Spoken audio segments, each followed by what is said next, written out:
We have gotten here by walking this man's path. With the multiverse saga in full swing, any Marvel movie or show could be adopted into MCU canon today.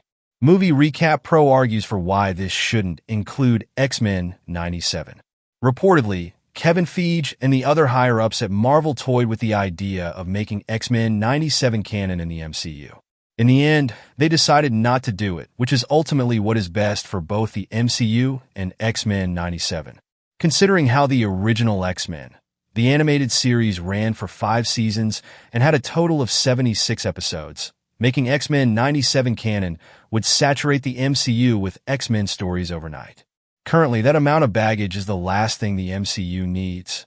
This also works both ways. X-Men 97 can't afford to be bogged down in the MCU's established rules and storylines either.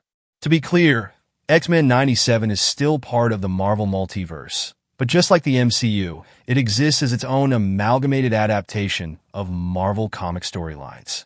Both the MCU and X-Men 97 can more easily progress if they aren't strictly connected through certain characters and events. Indeed, X-Men 97 actually provides a venue for Marvel viewers to take a break from MCU canon. The animated series is a comparatively uncommon taste of modern Marvel content that's not directly related to the multiverse saga.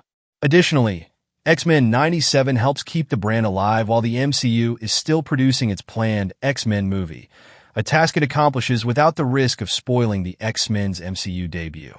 This could all fall apart if X-Men 97 is suddenly considered canonical to the MCU's established events. If X-Men 97 somehow crosses over into MCU canon or vice versa, it should only be in a very limited sense. Notably, a subtle clue in X-Men 97 indicates that this may already be the case. The clue can be found in X-Men 97's Episode 5. Remember it?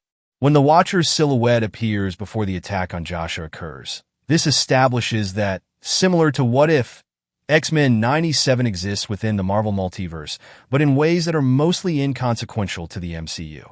It's a good balance between being canon and non-canon, and X-Men 97 should stay there.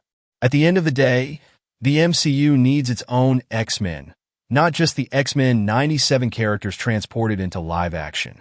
After all, the clues about the X-Men existing somewhere in the MCU, the multiverse saga, is simply incompatible with X-Men 97's continuity. That said, Avengers: Secret Wars does pave the way for the MCU and X-Men 97 to merge naturally. But even then, both risk undermining each other's expansive long-term narratives. Do you think X-Men 97 should be canon or not? Aren't you sappy lovebirds supposed to be saving the world? We are, actually. Thanks for watching.